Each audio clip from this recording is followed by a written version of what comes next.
All right, guys, here we go. This is Operation Juno, Russia Turn 2. We are still not at war, but let's jump right into what we got to do. All right, so to start, Russia had $33, 37, spent 4 to advanced tech, so they had 33 remaining. They're going to buy 6 artillery, an infantry, and a tank. Yeah, so let's get right into the non-combat stuff. Start over on this side of the board. Down here in the south, 2 infantry are going to come up to western Ukraine. 1 infantry from western Ukraine is going to move to eastern Poland. From Leningrad up here, you can see that, yeah. 1 infantry is going to move to the Baltic states. 1 infantry is going to move to Karelia. 2 infantry will remain there, and 2 infantry will come down to Belarus. Okay, then the cruiser here in season 115 is going to move 1 over to 114. That should be it for this side of the board. We're going to move over here a little bit. Yeah, okay, that's decent. Yeah, okay. That'll be good. Here in Barasha, the 11 infantry, artillery, and the AA gun are all going to move to Amur. Here in Yakutsk, 1 infantry is going to Trans-Siberian Rail back to Moscow.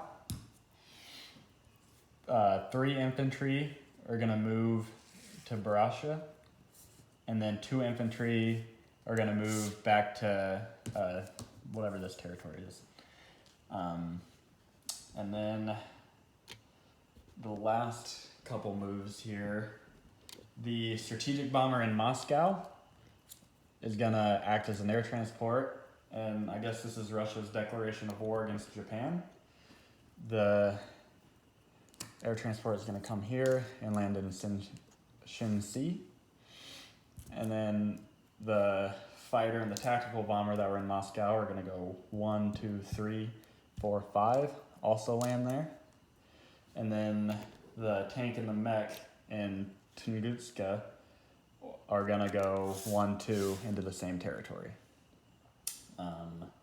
So the Soviet Union is now at war with Japan. So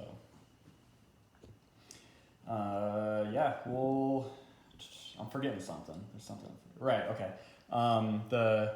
One of the AA guns from Moscow is going to rail to Leningrad.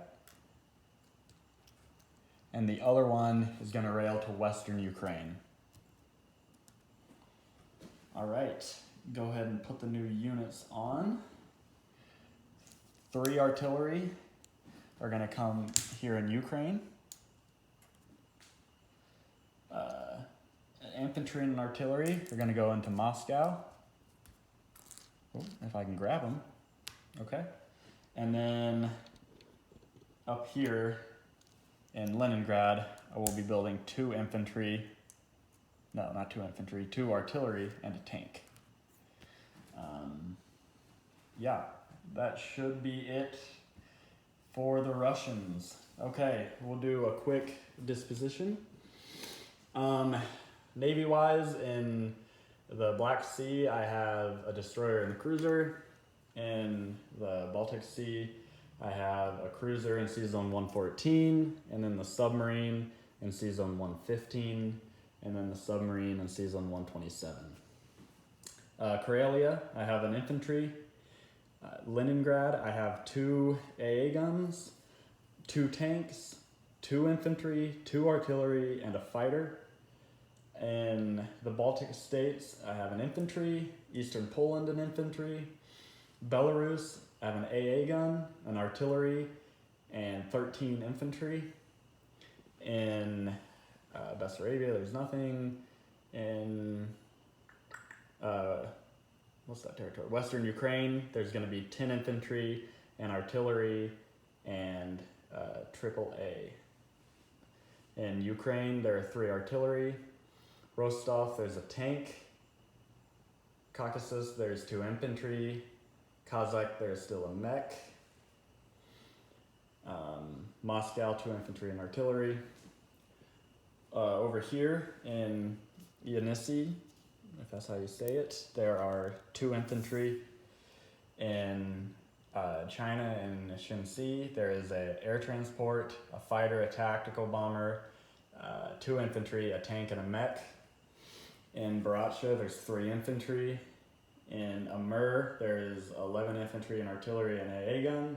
In Siberia, there is an infantry and an AA gun.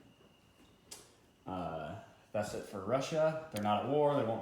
They're not at war in Europe, and they won't collect any bonuses, so they'll receive the same $37.